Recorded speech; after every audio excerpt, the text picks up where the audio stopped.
काल चक्र छोटी है, राह भी बड़ी लंबी है।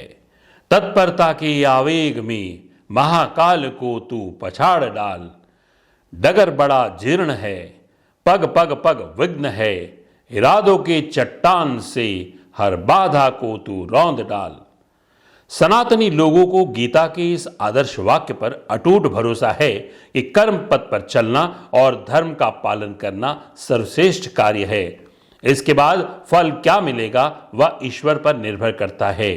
नमस्कार दोस्तों, मैं हूं श्रीधर राव। आप देख रहे हैं नेताजी .live। जैसा कि आप जानते हैं कि नेताजी .live के माध्यम से हमारी कोशिश होती है कि हम आपके पसंदीदा नेताओं के दिए गए वक्तव्य भाषण आप तक पहुंचाए, वो भी असंपादित। लगातार चुनाव के दौरान भी हमने आपके पसंदीदार, चाहे वो स्थानीय हो या राष्ट्रीय नेता हो, उनके दिए गए भाषण और वक्तव्य आप तक पहुंचाए और आपको चुनाव में मतदान करने के लिए बहुत बड़ी भूमिका, बहुत ही निर्णायक भूमिका में अहम रोल कई चैनलों ने भी किया होगा। लेकिन नेताजी .live की ईमानदारी से कोशिश थी कि आपके नेता क्या कहते हैं, क्या करते हैं, क्या करने वाले हैं, इन तमाम बातों को, उन तमाम विषयों को भी आप तक ले जाएं, ताकि मतदान करते वक्त आप ये ध्यान रखें कि जो वोट आप कर रहे हैं वो आपका भविष्य किस तरह से तय करता है। और आपने भी बखूबी ईमानदारी से अपने विवेक का उपयोग करते हुए मतदान किया और ये ऐतिहासिक समय है और ऐतिहासिक माना जाएगा कि इस बार चुनाव में महिलाओं ने सबसे ज्यादा बढ़ चढ़कर हिस्सा लिया। चुनाव के दौरान भी कई नेताओं को सफलता मिली और कई नेताओं ने असफलता का सामना किया, यानी कि हार का सामना किया। हमारी ये कोशिश रही कि जो नेता सफल हुए उन्हें भी हम भविष्य में चेताए, कि उनके कर्तव्य से उनका बोध कराए, और जो असफल हुए नेता उन्हें भी अपने गिरेबान में झांक के देखना चाहिए कि आखिर उनसे क्या गलती हो गई। इसी कड़ी में हम आपको आज पुनः उस नेता के विषय में हम आपको बताने जाएंगे और आप खुद देख लीजिए जो फर्श से अर्श पर कैसे पहुंच गए, यानी कि जमीनी लड़ाई से लड़ते लड़ते आखिर वो सत्ता के सर्वोच्च शिखर पर कैसे पहुंच गए। यकीन मानिए उनकी एक ईमानदार कोशिश दिखती रही है, उनका एक शंखनाद दिखता रहा है उस वर्ग के साथ जो हमेशा ही तुष्टीकरण की राजनीति में हमेशा ही प्रभावित रहा है। कवर्धा छत्तीसगढ़ का वह शहर है जो 3 जिला मुख्यालय रायपुर, दुर्ग और बिलासपुर से समान दूरी पर है। विगत 3 सालों से देश दुनिया के लिए ध्यान और उत्सुकता का केंद्र बना हुआ है। कांग्रेस राज्य में एक संप्रदाय के तुष्टीकरण और बढ़ते अराजकता के खिलाफ कवर्धा के एक एंग्री यंग मैन ने बीड़ा उठाया था। एक संप्रदाय द्वारा दूसरे संप्रदाय के भगवा झंडे को लगाने और उखाड़ने के कारण हुआ विवाद को लेकर तत्कालीन मंत्री मोहम्मद अकबर पर एक तरफा कार्रवाई का आरोप भी लगा था और मान सकते हैं कि कवर्धा सहित प्रदेश में कांग्रेस के सत्ता से बाहर होने की पटकथा भी यहीं से लिखी गई थी। धारा 144 से लेकर कर्फ्यू तक की कार्रवाई में एक व्यक्ति पूरे प्रशासन की निगाह में था, विजय रतनलाल शर्मा। उन्हें पूर्ववर्ती शासन के कोप भाजन का शिकार होना पड़ा। उनको जान से मारने की भी चाल चली गई, लेकिन धर्म रक्षा में जान की बाजी लगाने वालों की रक्षा स्वयं भगवान ही करते हैं। बीती ताय बिसारने का वक्त भी आ गया। विजय शर्मा के अग्निपथ से विजय पथ पर बढ़ने के लिए 2018 के विधानसभा चुनाव में सर्वाधिक 59,000 वोटों से जीतने वाले मोहम्मद अकबर के विरुद्ध भारतीय जनता पार्टी ने सामने कर दिया।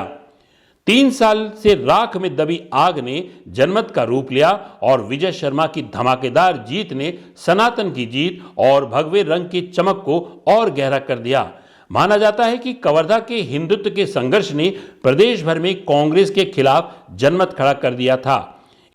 इसके लिए विजय शर्मा के 3 साल के संघर्ष की भी जिम्मेदारी रही है।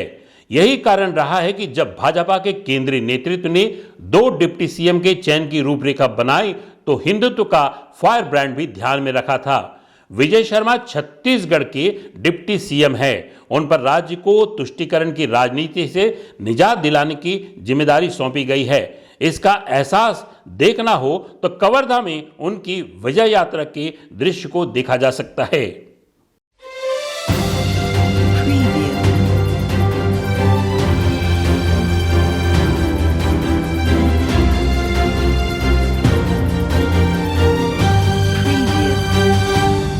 चुनाव के दौरान भी हमने लगातार विजय शर्मा के दिए गए वक्तव्य भाषण को आप तक पहुंचाने की कोशिश की और जब से नेताजी .live का हमने प्रसारण शुरू किया है, हमारे इस चैनल के लॉन्च होने के साथ साथ ही हमने विजय शर्मा जैसे नेताओं को भी कवर करना शुरू किया, क्योंकि इनकी बातों में एक लॉजिक था, इनकी बातों में वो कारण थी जो जनमानस कभी कह नहीं पाता, लेकिन मतदान के जरिए जरूर बता देता है। विजय शर्मा ने हमारे इस चैनल के माध्यम से लगातार क्या कहा है, उनकी एक झलकियां हम आप तक पहुंचाने की कोशिश करते हैं। किसानों से आग्रह निवेदन किया गया कि आप अपने गांव में रहकर भी अपनी आवाज बुलंद कर सकते हैं, आप अपने गांव में रहकर भी अपनी मांग रख सकते हैं। और 21 गांव में आज एक धरना हो रहा है। जब हम यहां पर तहसीलदार जी को अपना ज्ञापन सौंप रहे हैं, एसडीएम साहब को ज्ञापन सौंप रहे हैं मुख्यमंत्री जी के नाम पर, उसी समय सभी गाँव में 21 गाँव में धरना हो रहा है। विशेष रूप से 2 मसला है जिसके लिए आज हम सब एक साथ एकत्रित हुए हैं। रबी फसल 2019-20 ऐसे है तो ओखर HDFC एग्रो ऐसे जिन बीमा कंपनी है तेन सब किसानन के बीमा करे है। और फसल जिन चना के तेन तो चिकन गए खत्म हो गए, मने ओला गिर गए, करा गिर गए 2-3 पैतले, और पानी उठपटांग समय में गिर गए, तब फसल तो पूरा चौपट हो गए। और सर्वे भी पूरा हो से, लेकिन बीमा के पैसा नहीं मिले। यदि आज तारीख तक नहीं मिले है, यदि जुलाई महीना शुरू हो गए और अगर अब बीमा के पैसा नहीं मिल ही, तो किसानन मन धरना प्रदर्शन पर तैयार हैं।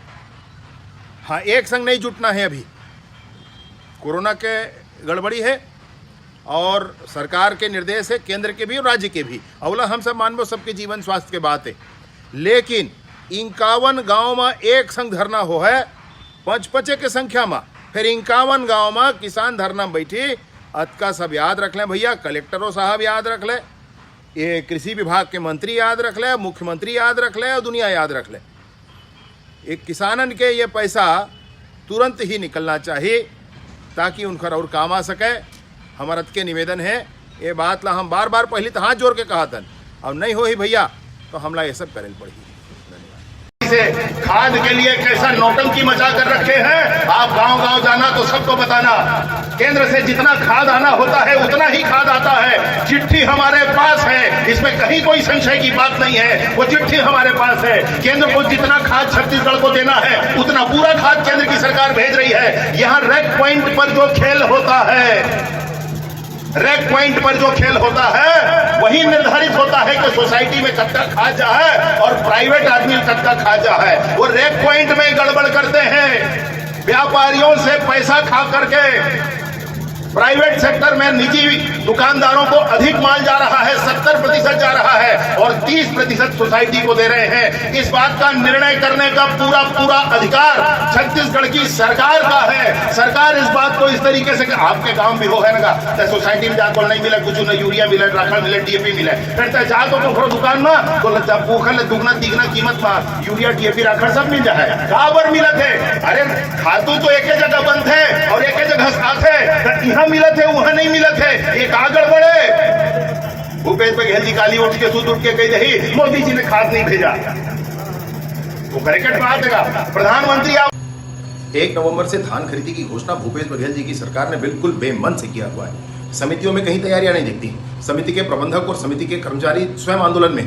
उनकी अपनी मांगे कि 12 रुपया प्रति क्विंटल धान खरीदने पर जो राशि समिति को मिलता है वह कालबाह्य हो चुका है, उसका पुनर्निर्धारण होना चाहिए। प्रबंधकीय व्यय के माध्यम से समिति को कुछ राशि देनी चाहिए, समिति में सूखत समिति को देना चाहिए और धान का परिवहन, धान का उठाव समितियों से समय पर होना चाहिए। सुखद का विषय यह है कि समितियों में 17% नमी वाला धान खरीदा जाता है। अब इस साल अभी तक बारिश हुई है, उत्तराखंड की सरकार ने 20% तक नमी वाला धान खरीदने की घोषणा भी की किसानों के कल्याण के लिए। इस बार छत्तीसगढ़ में भी कम से कम 20% तक नमी वाला धान सरकार को खरीदना चाहिए और जब 20% नमी वाला धान खरीदे तो समितियों को कम से कम 4% का सूखत देना चाहिए। इन सारी व्यवस्थाओं को करेंगे तब 1 नवंबर से धान की खरीदी सही ढंग से हो पाएगी। अन्यथा सरकार ने किया क्या है, समितियों के सदस्यों के मतदान के अधिकार को खत्म किया, लोकतंत्र की हत्या समितियों में की और अध्यक्ष बिठा दिए वहां पर। ऐसे किसान का कल्याण नहीं होने वाला है, समितियों का भला नहीं होने वाला है। बहुत सारी अन्य व्यवस्थाएं करनी पड़ेंगी भूपेश बघेल जी, उस पर ध्यान देना चाहिए। भूपेश बघेल जी के सलाहकार ने ट्वीट करके हिमाचल प्रदेश के चुनाव के संदर्भ में कांग्रेस के संस्थापक A.O. ह्यूम को याद किया है। तो भैया A.O. ह्यूम ही नहीं, 1916 तक तो लगातार 6 कांग्रेस के राष्ट्रीय अध्यक्ष अंग्रेज ही थे, क्योंकि उस समय कांग्रेस का काम ही यह था कि ब्रिटिश साम्राज्य के लिए सेफ्टी वॉल प्रदान किया जाए, यानी कि राष्ट्रवादी ताकतों को, राष्ट्रवादी विचारधाराओं को कमजोर करने के लिए कांग्रेस का उपयोग किया जाता था। लेकिन कालांतर में कांग्रेस ने बड़ी दूरी तय कर ली। अभी नकली गांधियों के चक्कर में आपने असली गांधी जी का रामराज भुला दिया।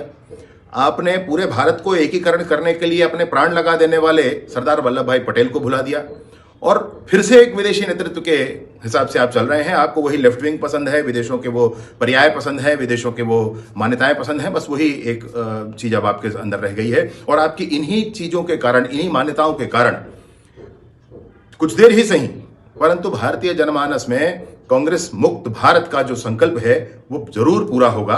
आने वाला समय इसका गवाही होगा।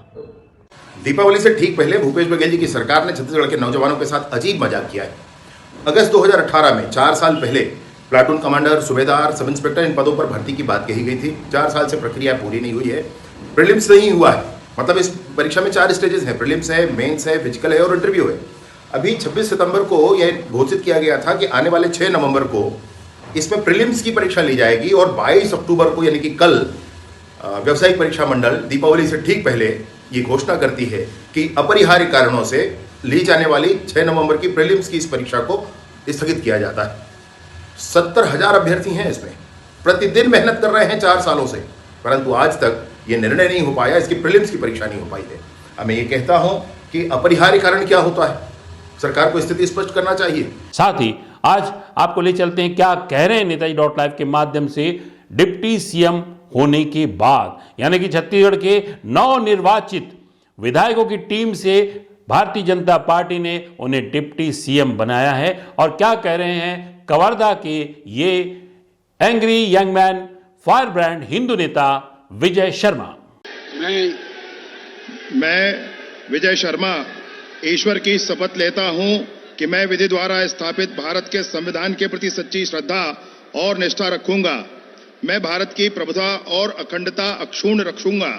मैं छत्तीसगढ़ राज्य के उप मुख्यमंत्री के रूप में अपने कर्तव्यों का श्रद्धापूर्वक और शुद्ध अंतःकरण से निर्वहन करूंगा तथा मैं भय या पक्षपात, अनुराग या द्वेष के बिना सभी प्रकार के लोगों के प्रति संविधान और विधि के अनुसार न्याय करूंगा। मैं विजय शर्मा ईश्वर की शपथ लेता हूं कि जो विषय छत्तीसगढ़ राज्य के उप मुख्यमंत्री के रूप में मेरे विचार के लिए लाया जाएगा अथवा मुझे ज्ञात होगा, उसे किसी व्यक्ति या व्यक्तियों को तब तक के सिवाय जबकि ऐसे उप मुख्यमंत्री के रूप में अपने कर्तव्यों के सम्यक निर्वहन के लिए ऐसा करना अपेक्षित हो, मैं प्रत्यक्ष अथवा अप्रत्यक्ष रूप से संसूचित या प्रकट नहीं करूंगा।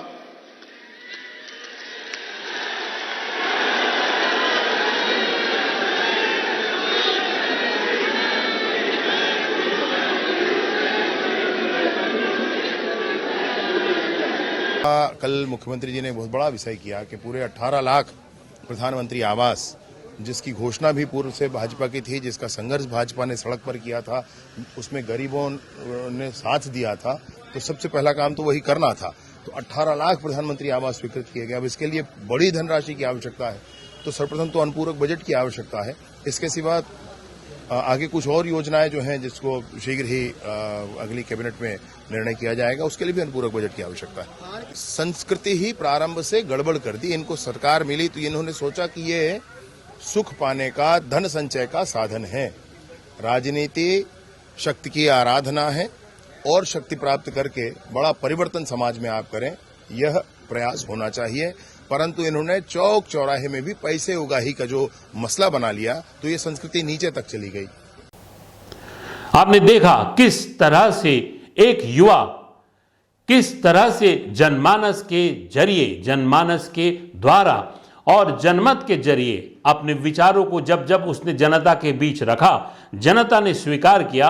और जनता की इस लड़ाई में किस तरह जनता ने उन्हें फर्श से अर्श पर बैठा दिया और उनकी पार्टी ने उन्हें सम्मान देते हुए एक विधायक से सीधे डिप्टी सीएम बना दिया।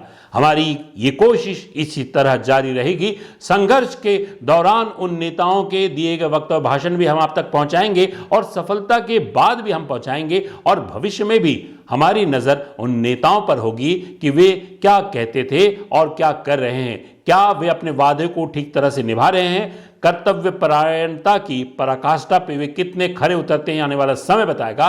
इसी तरह हमारे चैनल नेताजी.live में बने रहिएगा। हमारे इस चैनल को लाइक करें, शेयर करें, सब्सक्राइब करें। जो स्नेह और जो प्रेम आपसे लगातार हमें मिल रहा है उसके लिए हम बहुत बहुत आभारी हैं। नेताजी.live के प्रायोजक हैं Satyadeep diagnostic and clinic, Supela, Bhilai.